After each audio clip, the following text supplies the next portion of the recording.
Добра вечер, вие слушате Радио Канал 103. Ова е емисијата Дансе Макабре со своето 480-то издание, посветено на еден од најквалитетните филмски фестивали кои што ги имаме на располагање денес. Односно, денес ќе ви говорам пред се за филмски фестивал кој што активно го следам веќе 10 години и секоја година се радувам на неговото ново издание, затоа што не само што нуди најквалитетна филмска програма, туку го нуди симулакрумот на тоа што се нарекува фестивалско искуство, кај што не само што може да се погледнат актуелни филмови, туку и да се скрши по некој муавет за нив со останатите посетители на проекциите, односно со љубителите на филмот кој што е ретка можност да се собереме на едно место, посебно во рамките на проблематичната ковидни пандемија. Посебна радост ми представуваат проекциите на Отворено небо, какви што оваа година ни понуди фестивалот Синедис во секојдневна борба со природните елементи, но тоа и го прави еден фестивал жив, а не ревијалната или па некоја си инертна проекција на селектирани филмови кои нема да допрат до гледачите. Напротив, Синедис е живо битие кое ровари една недела и го збогатува пред се урбаниот културен живот на Скопје. Така што јас во текот на оваа емисија ќе ги споделам моите впечатоци за сето тоа што имав можност да го погледнам на фестивалот, кој што траеше од 15 до 21, односно и ќе трае до 22 јули. Така што на почетокот на емисијата слушнавме неколку композиции кои што се создадени од страна на Sparks, односно бендот кој што ја работи и музиката, а и сценариото за филмот Анет, кој го отвори не само Канскиот фестивал, туку и Синедис. Така што слушнавме So May We Start, потоа следуваше We Love Each Other So Much, You Used To Laugh, која што ја пее Адам Драйвер, и секако All The Girls, исто така композиција отпеана од главната машка улога во овој филм, а во продолжение слушаме една срцепарателна композиција, односно ја слушаме Валјушка, која што ја има создадено големиот Михаил Вик, како составен дел од музиката за филмот Werkmeister Harmonies, односно филмот на Белатар, кој што исто така беше составен дел од ова издание на Синедис, така што ќе слушаме музика од филмови кои беа прикажани на 20-тото издание на Синедис. Дансе Макабре е емисија во која 12 сезони се зборува за уметност во борба против лицемерието, зависта и користолюбието, и туку уметниците се вистински херои, а не политичарите. Целта на емисијата е да се доближи квалитетниот филм до секој слушател и да воспостави диалог помеѓу уметноста и реалноста. Вечером имаме закажано полноќен танц со смртта по 480 пат. Јас сум Златко Ѓелевски, а вие останете со трансмисијата на Канал 103 до крајот на светот. Вие слушате Радио Канал 103, ова е емисијата Дансе Макабре со своето 480-то издание, посветено на филмскиот фестивал Синедис. 20 години поред фестивалот Синедис ја збогатува културата на гледање на филмови со својот пред се племенит избор на остварувања, кој премиерно ги прикажува на големото платно кај нас. Едва и чекам да започне овој фестивал, затоа што тогаш знам дека филмот ќе се искачи на пиедесталот на градскиот живот, кај што му е местото, иако има илјадници млади кои што не ни знаат дека им се случува пред нивниот нос овој фестивал, меѓутоа тоа е нимен губиток. Тие што знаат што е квалитетен филм се запознаени со одвивањето на фестивалот и како молци се лепиме на неговата светлина. Оваа година беше редуцирана програмата, но во поглед на пред се не во поглед на бројот на филмови, затоа што повторно беа реализирани стотини остварувања, туку лимитациите беа наменети во поглед на време траењето. Имено најчесто Синедис се одржува во октомври, ноември, декември, односно представува есенски филмски фестивал, најчесто трае 10 денови, со тоа што има обемна и богата програма со над 20 гала проекции, 10 филмови од официјални селекции, бројни групации на копродуцирани проекти, кратки филмови од домашна селекција, и некоја си ретроспектива плюс. Оваа година оваа концепција беше лимитирана на 7 денови на проекции без репризи, кои најчесто се емитува во попладневните часови во МКЦ. Така што и во Милениум, така што беше одличен момент кога нели комплетистите како мене можеа да си направат план за избегнување нели на гужвата од премиерата и гледање на мир на самите репризи. Сега оваа година го немавме тој луксус и таа погодност. Јас на секој издание на фестивалот му приоѓам со детален план во кој ја мерам секоја минута на која проекцијата ќе ја пред се ќе ја посветам. Најидеални денови ми беа тие во кои сум гледал една реприза и две премиери, например, сега зборувам во минатото, ново настанатиот облик бевме лишени од репризите, нели, и беше полимитиран изборот на гала проекциите, меѓутоа кај што се затвора една врата со отвора нов прозорец, исто како и минатата година беа овозможени проекциите на отворено, кои се прекрасно доживување, кај што се искусува гледањето на филм во стратешки одбрани локации во природата, при што се изложуваме на елементите кои таа ни ги нуди за време на гледањето. Неретко погледнувам во небото чисто заради тоа што насреде филм, чисто заради тоа што имам таа привилегија да го направам тоа, меѓутоа и тој благодет нуди и своји лимитации, бидејќи уште на отворањето на фестивалот се насетија капките на дожд, меѓутоа наредните неколку денови од викендот кога започна фестивалот, дождот беше немилосрден, но екипата која што стои зад фестивалот од МКЦ секогаш има план Б и план С. Така што неколку денови програмата беше пренасочена во киносалите во Милениум, Фростина и Кинотека, што се покажа како соодветна солуција за неколаборативното, ајде така да го наречеме, време.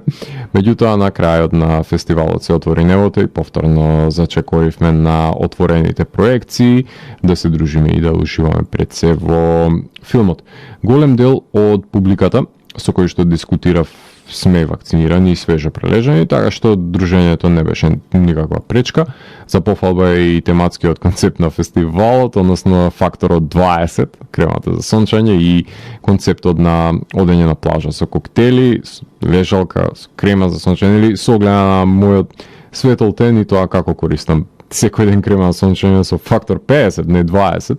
барем во летниот период, така што ете, за 30 години може да го очекуваме да го добиеме тоа од Синедес, но Скопје нема плажа, па затоа како елоквентна замена нели беа самите проекции на отворено. Така што фестивалот започна со Анет на 15 јули на Леокс Каракс. Започна со видеоспотот кој е и првата сцена од филмот како вовед за самото дело, кај што потоа беше искористен како промо материјал од страна на фестивалот во наредните проекции. Сосема соодветна увертира пред секоја од нив. Станува збор нели за мюзикл со Адам Драйвер и Марион Котилар, една фатална приказна на љубовници, работена по сценарио на музичарите од Спаркс, така што филм кој што го отвори Канскиот филмски фестивал, секако дека ја подели публиката, ја подели врз основа на самиот жанр, заради тоа што има некаков си анимозитет кој што се создава. Не е само случајот во Скопје, случајот е и широм светот кон жанровско кодифицираниот мюзикл. И секако другата проблематика која што ја отвори овој филм се фантастичните елементи кои што Лео знае да ги инволвира и да ги имплементира во неговите дела, заради тоа што имагинацијата им страда на гледачите, па не може толку лесно да се навикнат за тоа како една дрвена кукла да биде проследена низ погледот на нејзиниот татко, односно самиот Адам Драйвер, така што фатални љубовни тематики ги има разработувано Лео во неговите дела низ минатото. Масовните сцени беа полн погодок и напевот на диригентот мене лично ми остави силен печаток, како и кратката нели карневализација. Но дрвеното дете верувам дека посебно им пречеше на гледачите кои што се со дефицитарна имагинација. И се соочив со тој интересен проблем во кој не само што публиката беше поделена на секој филм кој што го погледнавме, како да не сме гледале еден ист филм И оваа човечка оддалеченост од делото не се должи поради тоа што нели сите дела се поларизирачки. Напротив, проблемот го лоцирам во нетолеранцијата на гледачите, имено секако дека е добре дојден различниот поглед на некоја творба. Мислам, тоа секогаш ме радува, затоа што мене ми отвора нови пространства на анализа и гледање на делото од друг агол. Многу благопријатна таа сугестија, меѓутоа без сведок на категорично неразбирање на филмот кој е погледнат од страна на гледачи кои што имаат потреба да си ги лечат своите фрустрации нели врз аномалиите на делото или па слепо да ги занемаруваат истите и својот вкус да го поистоветат со квалитетот на творбата кој не беше присутен нели во самото дело. Очигледно дека сме заборавиле како да гледаме филмови во ковид кризата и сега имаме од една страна преголеми очекувања од се што ќе погледнеме и за да се направиме паметни фрламе камење и на тоа што вреди во едно дело. Сме заборавиле очигледно да доживуваме филм, а камоли да го анализираме со ладна глава. Но овие изблици на пасиониран револт ќе ги сватам како заложби на делото кое сепак успеало да допре до апатичната публика и ги има принудено да реагираат бурно на еден или друг начин, што е секогаш добродојано споредба со медиокритетен и заборавлив филм, што ова пред се должеше на порадикалниот избор на филмовите од Канскиот фестивал, конкретно кои што беа донесени буквално една недела по нивното прикажување на овој фестивал од А-ранг. Така што на 16.7. Наредниот ден имавме едно прескокнување на репертуарот кој што беше понуден од Синеде, затоа што имавме еден работен состанок со екипата од ТВ и Филмски печат. Со други зборови присуствувавме за жал на една презентација на инсталации. Тој најмрзеливиот дел од ликовната уметност според мене, кај што има групација на ликовни уметници кои со преобјаснување на нивните дела, наместо со нивно посочување се обидуваат да го оправдаат ѓубрето што го имаат создадено како висока уметност. Секако тоа не е моја сцена, не ми нуди никакво задоволство, така што ја заземавме функцијата на гомнојадачите во ложата на Muppet Show и го издржавме ова излагање со сите можни средства за занемарување на впечатокот кој што ни беа на располагање. Така што овој ден паузиравме од фестивалот за да се регрупираме и за да се ставиме во поход наредниот, односно на 17.7.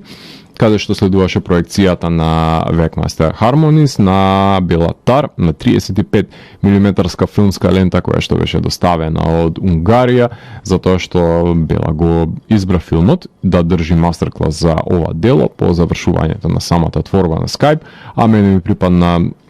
честа и пред се улогата да бидам модератор на англискиот разговор со него, така што направи едно концизно излегување за начинот на снимање на делото и домашната публика постави неколку прашања на кои што Бела имаше подготвено одговори кои што ги вергла со децении на интервјуата, но на последното како се справува со тоа што му останува малку време за живот, беше збунет и сите се соочивме во тој миг со собствената смртност. Не погоди доста длабоко оваа констатација, за на крај да ја повикам публиката да го поздравиме пред се великанот со еден аплауз како што тој го заслужува поради сите тие душевни благодети кои што ни ги понудиле неговите филмски дела. Вечерта го гледав The Macaluso Sisters во режија на Ема Данте. Станува збор за 5 сестри, еден coming of age art house филм, барем таков е почетокот, во кој што едната од нив умира доста млада и потоа навираме во нивните подоцнежни животи, пред се како пламнуваат страстите помеѓу нив и каков јас остава губитокот кој што го имаат преживеано, но секогаш се пресретнуваат без разлика на различните погледи на животот или соочувањето со неизлечливите болести, се дружат до мигот кога нели и последната од нив не го напушти станот со спомени, што беше силната нота на човечката димензија која што имаше пред се филмот и остави врз мене, но остатокот беше само еден заборавлив европски артхаус филм кој за ви гарантирам 6 месеци ете дека нема да се сеќавам дека сум го погледнал, затоа што имаше невпечатлива музичка селекција, многу безбедно одиграна, многу генерична и визуелен белег на непотребно снимање нели на рака, едноставно филм за без рамка, едноставно филм за една употреба што говори дека и во европската артхаус сцена има илјадници вакви заборавливи дела од кои може би еден Мустанг на пример може да отскокне баш поради има слична coming of age перспектива, но останатите се губат во толпата со помош на клишеата кои што им ја даваат таа безбедност да се придвижуваат низ жанровите кои каков што еден од нив беше Макалусо Систерс, така што можеме тука да направиме една кратка музичка пауза со прегледот на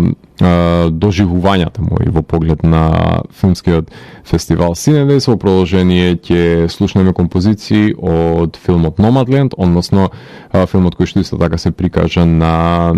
овој филмски фестивал, конкретно од композиторот Лудовико Еинауди ќе слушнеме една Олтремер, една долга композиција која што сведочи за неговата способност за компонирање. Потоа ја слушаме екипата на филмот, односно актерите кои што се појавуваат пред камерата како ја пеат во еден глас on the road again, нивната химна. Потоа ќе слушнеме една многу кратка композиција Courtside Vendor Blues и на Дони Милер, и на крај секако ако имаме време, а би требало да имаме, ќе слушнеме Петрикор која што ја компонираат Лудовико Еинауди и Даниел Холп. Така што слушаме музика од филмот Nomadland и потоа се враќам да ви говорам за преостанатите денови на одвивањето на фестивалот Синедис. Уживајте! Вие слушате Радио Канал 103, ова е емисијата Дансе Макабре со своето 480-то издание посветено на филмскиот фестивал Синедес, кој што моментално е во тек, меѓутоа потребно беше да се направи една епизода на Дансе Макабре во која што ќе елаборирам сето тоа што имав можност до сега да гледам од овој фестивал со оглед на тоа што се ближи неговиот крај, така што денес се објавуваат победниците од официјалната селекција на филмови, пред се добитниците на наградите и се завршува со прикажувањето на филмовите од гала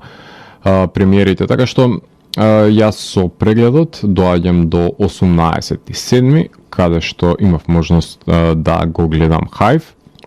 односно Улиште на Блерта Башоли, кој е добитник на 3 награди на Санденс и има причина зашто овој филм оди по стапките на Медена земја, затоа што допира и до многу слична тематика и проблематика.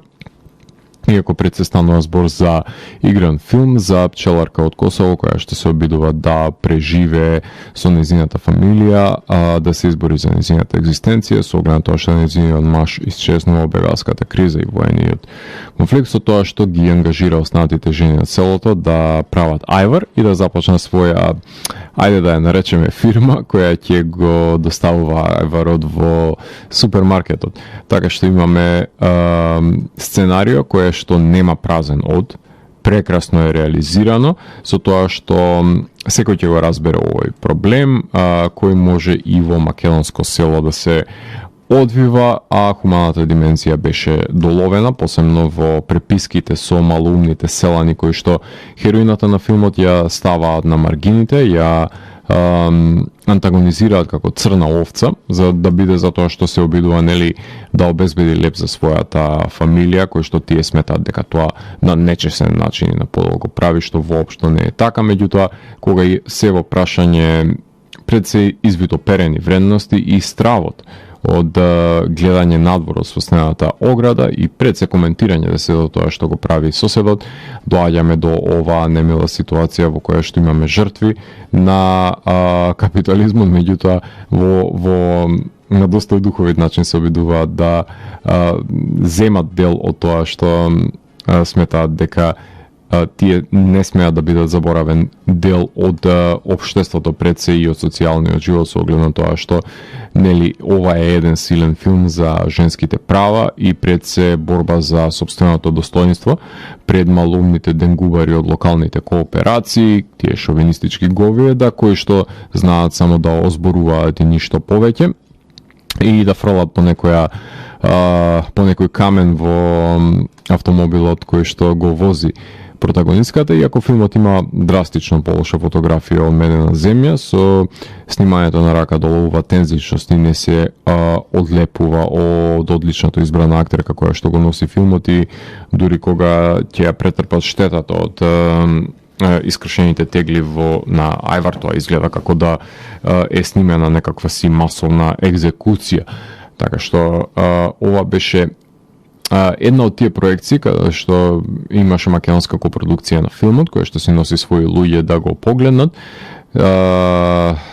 Се зборуваше на неразбилив јазик за мене во киносалата, така што ретко кој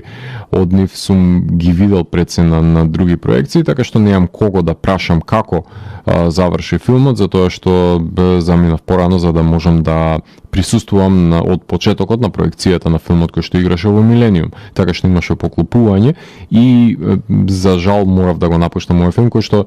оправдува дека трае 90 минути колку што треба да трае еден филм според мене во денешницата. Се друго над тоа треба да има едно добро оправдување режисерот зошто се одлучил да ја нагази оваа линија, а ова конкретно се однесува и на Апичат Понг Верасета Кул кој што е режисерот на Меморија,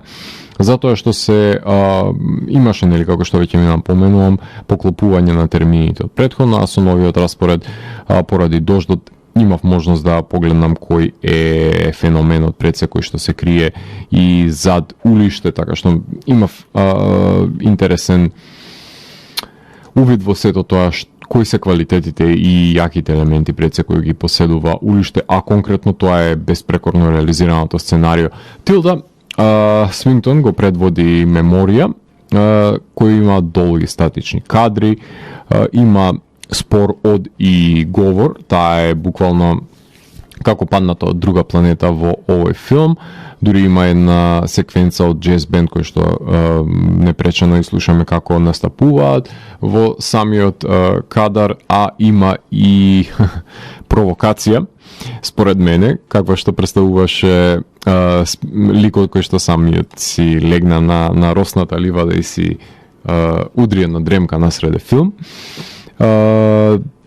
Тажам за времето кога се снима овие 90 минутни филмови како што веќе потенцирам, но ете, секој го злоупотребува денес вниманието на гледачот во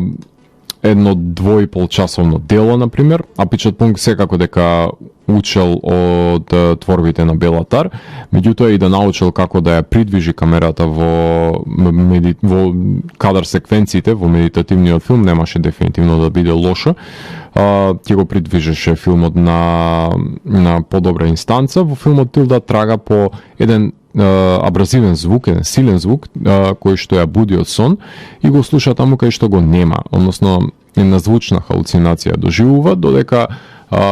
нели не дојде до еден човек кој што живее во дивината и го погледне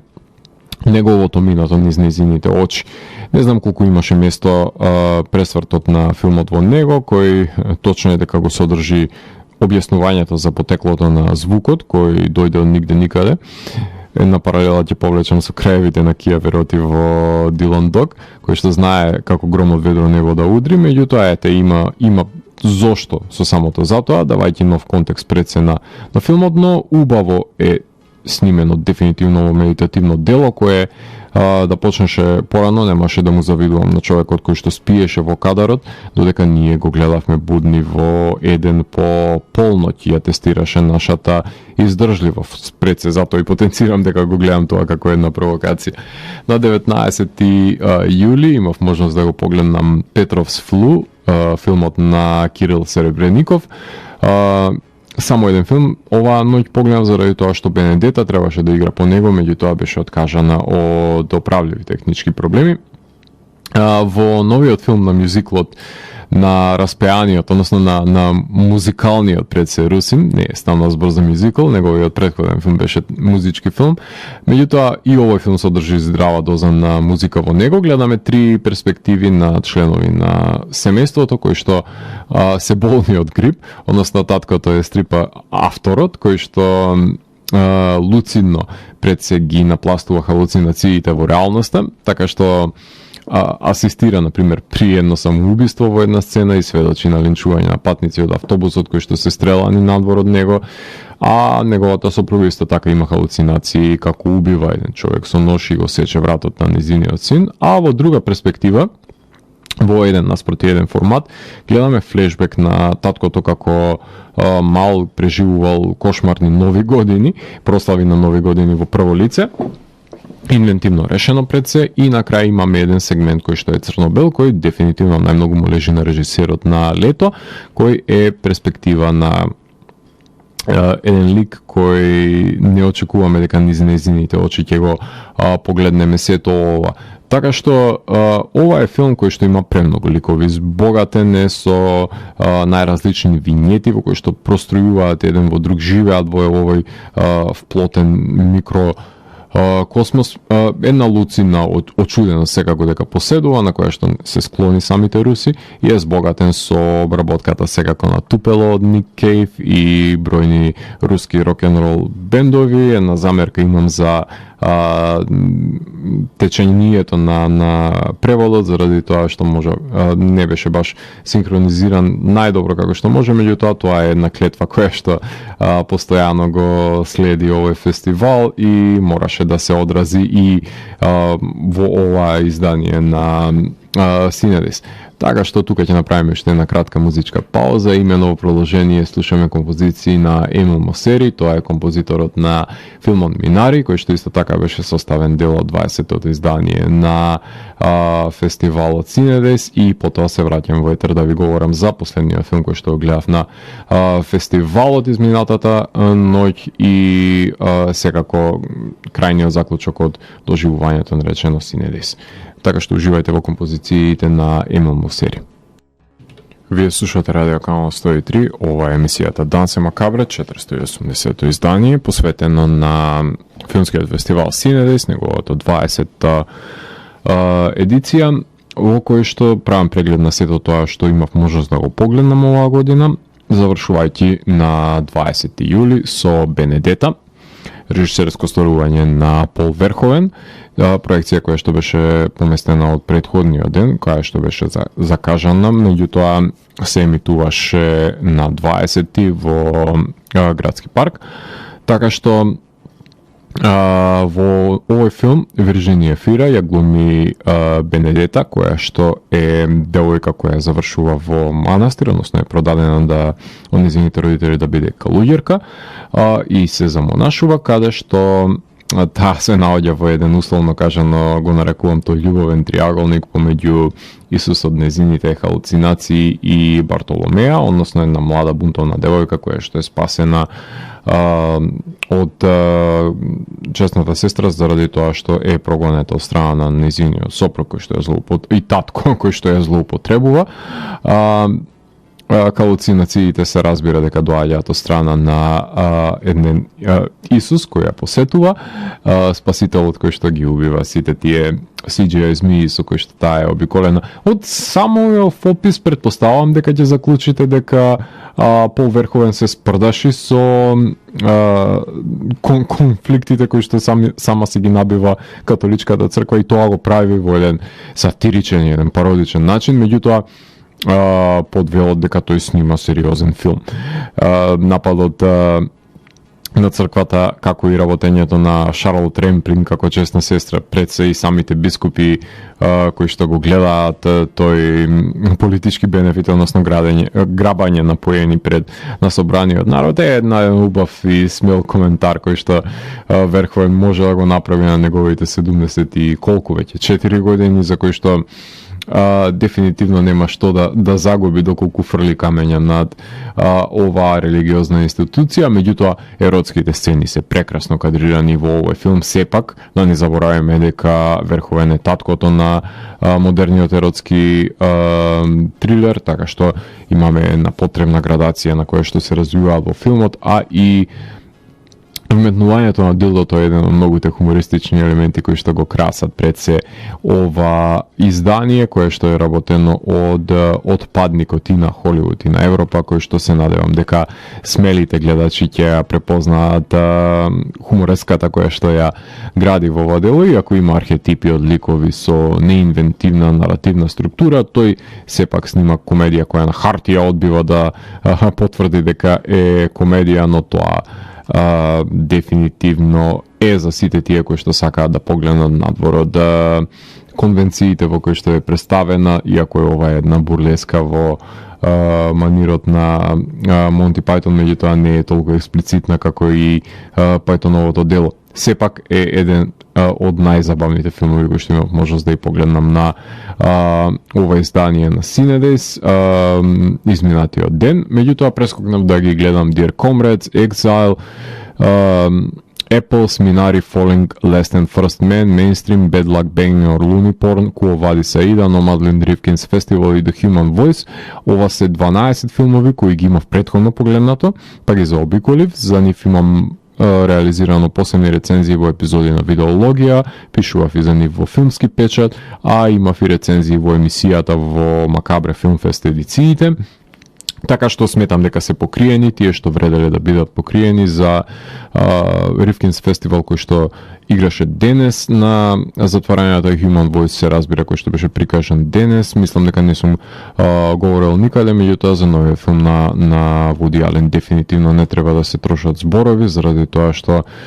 се повредни од самото негово плагиаторско дело. Меѓутоа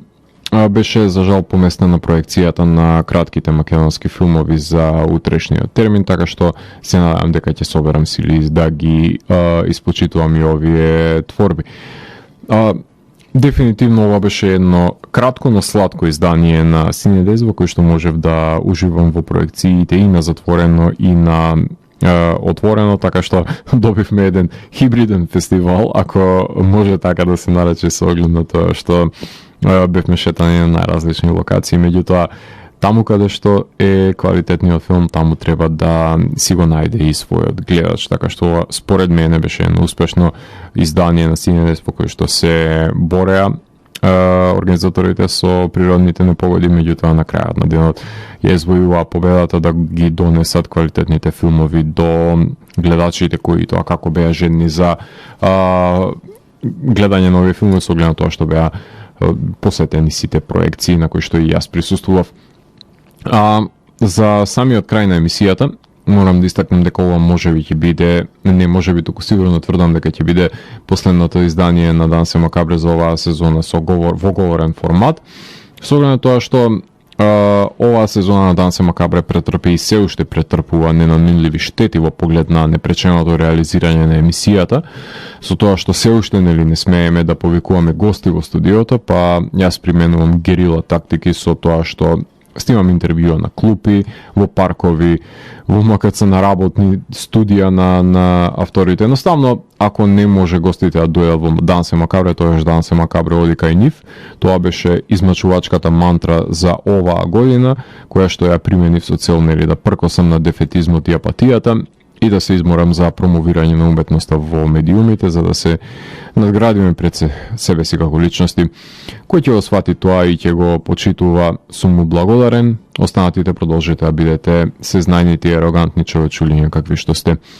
Чест и задоволство ми беше што оваа сезона имав можност да разговарам со режисерите и режисерките на кои сум им неизмерно благодарен што одвоија време да присуствуваат во емисијата. Значи Мартин Иванов, Ана Алексовска, Игор Иванов Изи, Батухан Ибрахим, Мирослав Илиќ, Јован Саркањац и Сашко Потермицевски. За жал, поради тоа што не беше дозволено да се носат поголема група на луѓе на почетокот на сезоната, а потоа и воопшто не смееше да се носат гости, не успеав да разговарам со ниту еден бенд, што се надевам дека ќе можам да го надополнам во наредната сезона, затоа што се сними албуми кои на некој начин се обидов да ги застапам во емисијата со изданијата кои што ги именував под називот Раритет, какви што имаше 7 на број, кај што рецензирав по 4 албуми од различен жанр од домашната продукција, што значи дека сум рецензирал 28 албумски изданија во текот на оваа сезона, кои беа на дополнување на 7 режисери и режисерки кои што дојдоа во емисијата и отворено разговарав со нив за нивните дела. Свевкупниот број на режисери кои што поминале во емисијата изнесува 51, од кои неколкумина доаѓали повеќе пати, што значи дека вкупниот број на епизоди реализирани со 2, 3 и 4 часовни интервјуа со режисерите изнесува 61. Реализирав и 10 епизоди со поднасловот Макабре Филмфест, во кој рецензирав по 6 филмови, што значи дека оваа сезона рецензирани беа минимум 60 филмски остварувања во ова 12-та сезона, кои учествуваа во изборот на филм на годината. Рецензирав и 20 епизоди од стрип серијалот Dylan Dog и неколку засемни епизоди беа посветени на одредени изблици од домените на книжевноста, филмот и музиката. Неколку интервјуа морав да ги одложам поради рестрикциите кои што се должени на ковид кризата, така што се надевам дека артистите ќе имаат разбирање за новонастанатата ситуација во која беше затекнато радиото и ќе се обидам во иднина да ги реализирам доколку нели имаме поголема свест и се придржуваме до мерките и не сме толку себични битија, поради кои страдаат сите околу нас, вклучувајќи ја и Дансе Макабре, која во одреден период мораше да биде реализирана само со музички избор, затоа што не им беше дозволен пристапот на предсеводителите во просториите на МТВ, затоа што некој не сакал да носи маски и да се дистанцира и дезинфицира. Ќе се обидам наредната сезона да го оправдам вниманието кое ми го имате дадено со поголем број на гостувања и рецензии, така што Дансе Макабре се надам дека ќе биде вашата светлина во тунелот која што ќе зрачи со посочување на квалитетите кои ги поседуваат уметничките дела и ќе биде постамент кој ќе сведочи за потребата од нивното восприемање за сите еден ден да бидеме подобри битија од тоа што сме. Да не забораваме два клучни настани кои што ќе се одвиваат овој четврток, а тоа е концертот на Крсто Роџејски кој се организира од страна на Канал 103 во Куршумлија, а резидентните диџеј настапи на екипата на Канал 103 ќе ги проследите овој четврток во Лакања, така што продолжуваме да го збогатуваме културниот дух на градот. За крајот на емисијата ќе слушнеме композиции кои што се одработени од страна на Јохан Јохансен и неговата екипа на соработници, како Јаир Елазер Глотман, Хилdur Готнадотур и Роберт Арки Обри Лоу и во соработка и со Колин Стетсон и со Пол Корли, така што една весела дружина на инструменталисти кои што ја работат музиката за одличниот филм, односно видео филмски есеј, ајде така да го наречеме, Last and First Man, кој што исто така беше прикажан на 20-тото издание на Cinedays, од кој што ќе слушнеме неколку композиции кои што беа дел од музиката компонирана за ова творба. Јас сум Златко Ѓелески и го затворам 480-тиот гримоар на Дансе Макабре и го враќам на полицата кај останатите изданија кои ги кријат тајните на универзумот. До наредното издание на Дансе Макабре, гледате хорор филмови и плашете се. Чао, чао.